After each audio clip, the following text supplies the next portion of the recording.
Every NASA space travel secret explained. From physics-defying engines to the radiation death trap surrounding Earth that Apollo astronauts somehow survived. Did you know NASA tested an engine that literally breaks Newton's laws? But here's the twist. The biggest secret isn't what NASA's hiding. It's what they've been telling us all along that we refused to believe. The terrifying reality of space travel is far stranger than any conspiracy theory. Today, you're getting the unfiltered truth that will fundamentally change how you see humanity's future among the stars. Alright, space fans, let's kick this off with something that sounds like it's straight out of a 1950s B movie, but is absolutely real: the Van Allen radiation belts. Picture two enormous donuts of pure radiation surrounding Earth, and I mean radiation that would cook you faster than a microwave burrito if you hung around too long. These bad boys were discovered in 1958 when America's first satellite, Explorer 1, started clicking like crazy on its Geiger counter. The scientists were expecting to measure some cosmic rays, maybe get some neat data, but instead, their instruments went absolutely bonkers, registering radiation levels 1,000 times higher than anyone predicted. Here's where it gets juicy. When these readings first came in, the scientists thought their equipment was broken. The Geiger counter was ticking so fast, it actually stopped working at certain altitudes. James Van Allen, the physicist who figured this whole thing out, basically discovered that Earth is surrounded by two massive radiation zones: an inner belt mostly made of protons, and an outer belt packed with electrons, both trapped by Earth's magnetic field like cosmic prisoners. Now, if you're one of those folks who thinks we never went to the moon, and hey, I get it, space is weird, you probably think these radiation belts are the smoking gun. How could astronauts possibly survive flying through what's essentially a nuclear hellscape? Well, here's the kicker.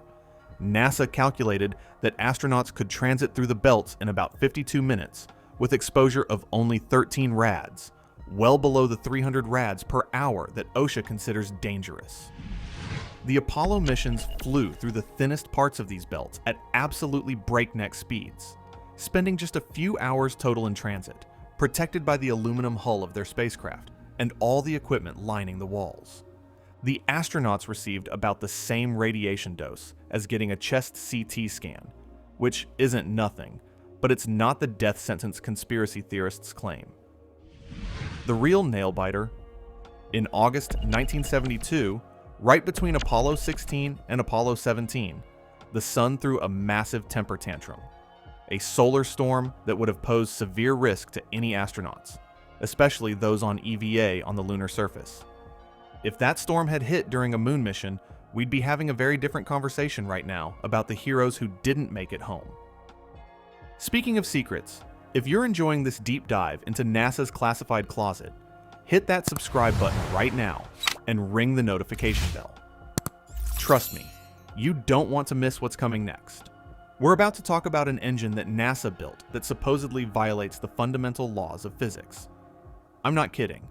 This is the stuff they don't teach in school. Okay, buckle up, buttercups, because this next part is where things get properly weird. In 2001, a British engineer named Roger Scheuer claimed he'd invented something called the M drive, an engine that could push a spacecraft without using any fuel. Zero. Nada. Nothing coming out the back end. If that doesn't sound impossible to you, let me put it this way. It's like claiming you can move your car forward by sitting inside and pushing on the dashboard. Newton is rolling in his grave. The M drive looks like a copper cone or metal trumpet, and the idea is that you bounce microwaves around inside it, and somehow you get thrust. When Scheuer first announced this, the scientific community basically laughed him out of the room. It violates conservation of momentum, one of the most fundamental laws in physics. It's like claiming you invented a perpetual motion machine. But here's where it gets spicy. NASA's EagleWorks laboratory decided to build their own M drive, and in 2016, they published a peer-reviewed paper in the Journal of Propulsion and Power, claiming they measured actual thrust of 1.2 millinewtons per kilowatt from this impossible engine. The Chinese had already reported similar results in 2009, claiming thrust of 720 millinewtons at 2,500 watts of input power. Scheuer claimed this thing could get us to Mars in just 70 days. Now, before you start planning your Martian vacation, here's the plot twist. German scientists at Dresden University of Technology built their own M drive to test NASA's results, and when they properly shielded against Earth's magnetic field, they found the thrust was just electromagnetic interaction with power cables. As physicist Martin Tajmar put it, our measurements refute all M drive claims by at least 3 orders of magnitude. That's science speak for this thing is deader than disco. By 2021, the M drive was officially debunked, joining the Hall of Fame of too good to be true technologies. All right, let's talk money, because this is where things get real. Neil deGrasse Tyson points out that during Apollo, NASA's budget was nearly 5% of the federal budget, while today it's less than 0.5%. We spend more on pizza in America than we spend on space exploration. Let that marinate for a second. Tyson loves telling this story about NASA's spending. During the space race, NASA supposedly spent millions developing a pen that could write in 0 gravity, while the Russians just used a pencil. Now, that story's actually mostly myth. Both sides eventually used the same Fisher Space pen developed by a private company, but it perfectly captures how people view NASA's budget habits. Here's a truth bomb.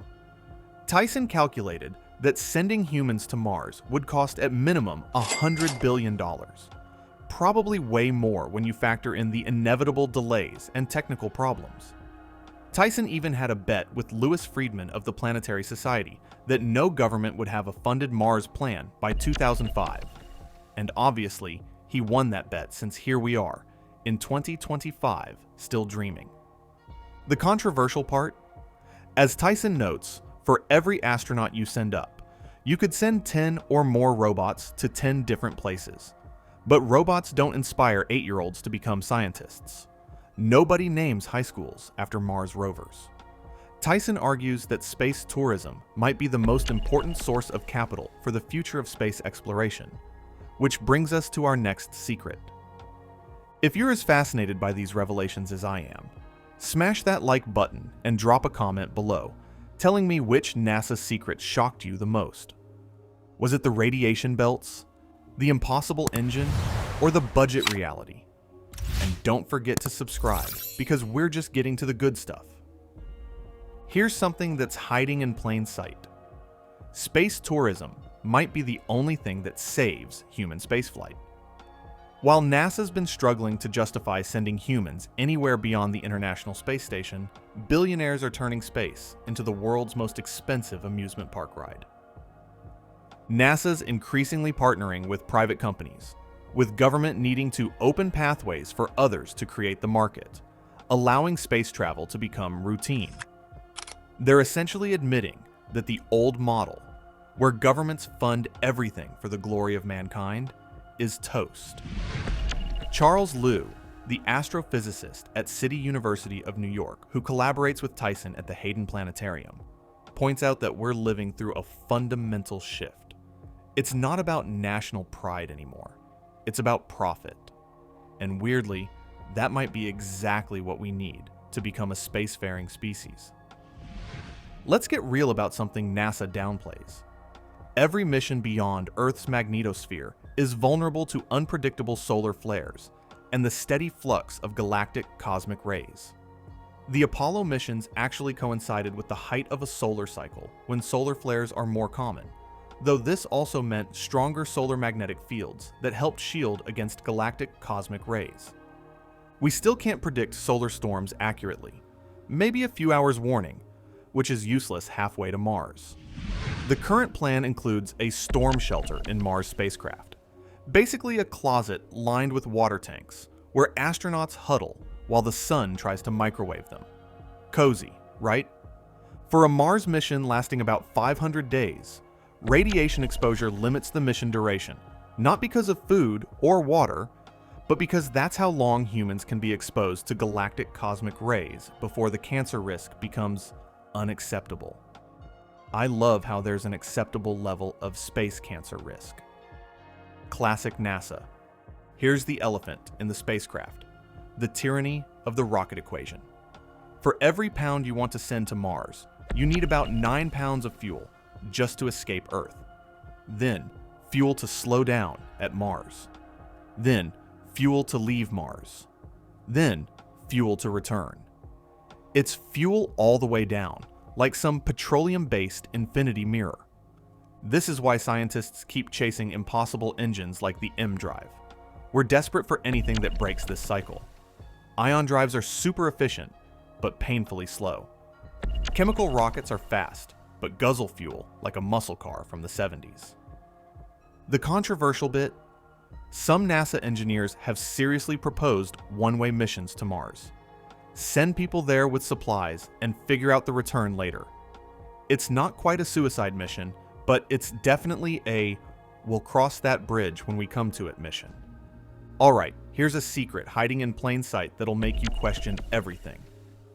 While NASA's been struggling with budgets and canceled missions, the US military has been quietly operating a secret spaceplane called the X-37B since 2010. This thing looks like a mini space shuttle, about 29 feet long, a quarter the size of the old shuttles. But here's the kicker: it's been on classified missions lasting up to 908 days. That's 2.5 years in orbit doing God knows what. The X-37B started as a NASA project in 1999, but in 2004 they handed it over to DARPA and it went black, completely classified. Now it's run by the Space Force, and they're not exactly chatty about what it does up there. We know it carries experiments, some involving quantum sensors and laser communications, but most of its cargo is classified. The thing launches vertically on a rocket, operates autonomously with no crew, and lands like a plane on a runway, usually at night when nobody's watching. Here's what makes this controversial.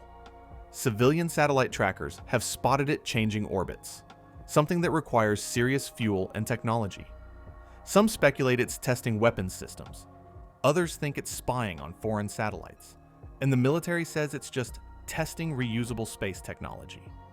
Right. A billion-dollar spaceplane that stays in orbit for years is just testing technology.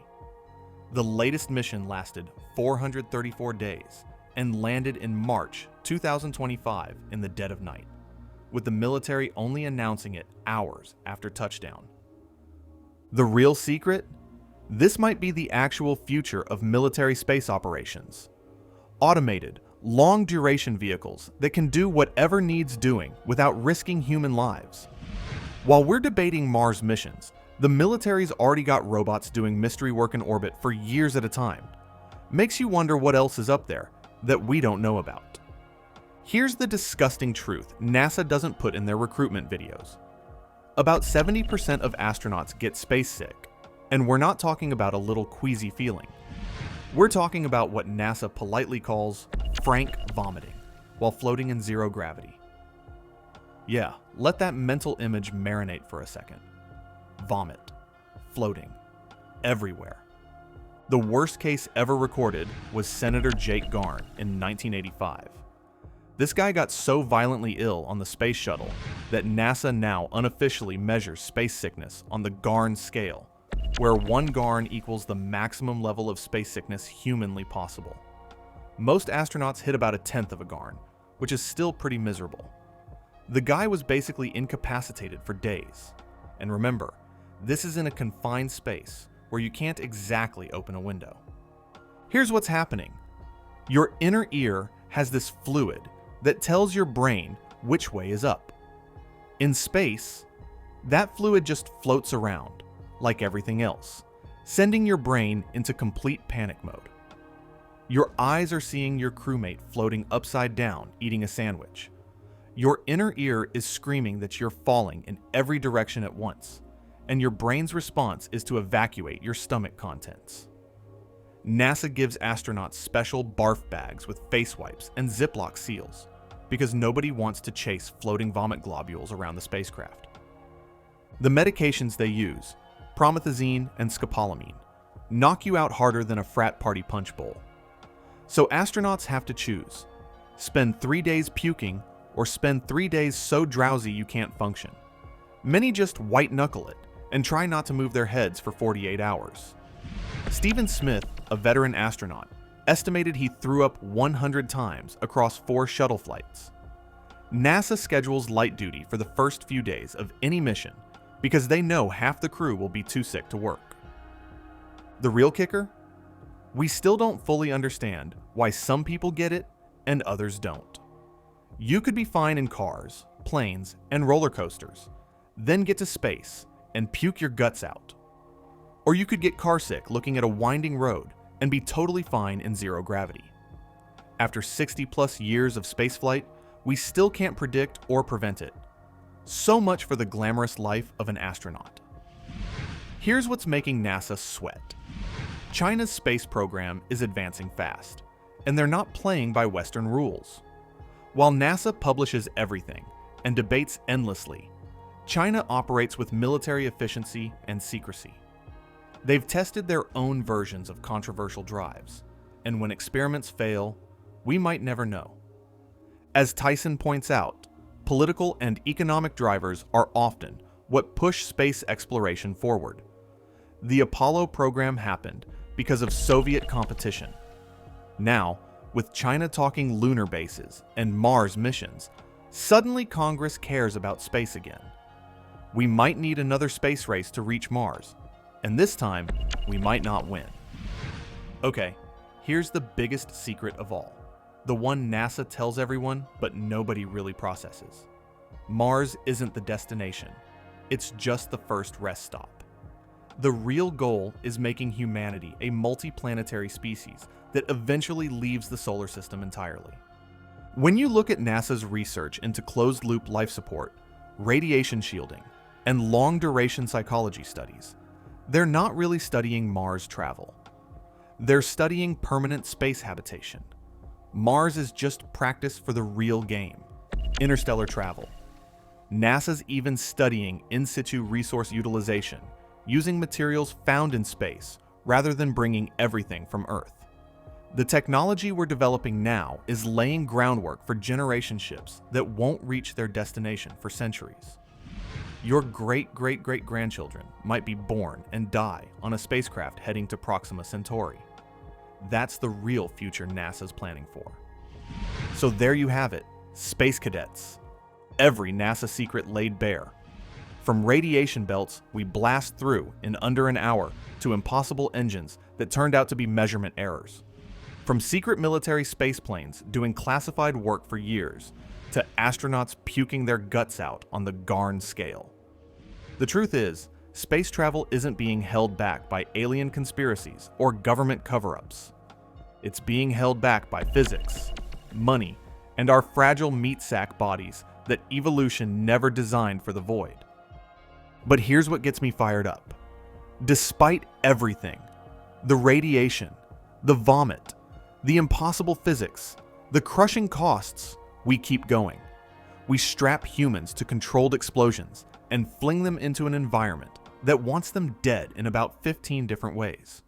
Because that's what humans do. We see the impossible and say, hold my tang and watch this. If this video expanded your universe, subscribe right now and hit that notification bell. I'm dropping space truth bombs every week. Share this with that friend who needs to hear these revelations. Drop a comment telling me which secret shocked you most. Until next time, keep looking up, keep asking questions, and remember, the universe doesn't owe you an explanation, but that's never stopped us from demanding one anyway. Peace out.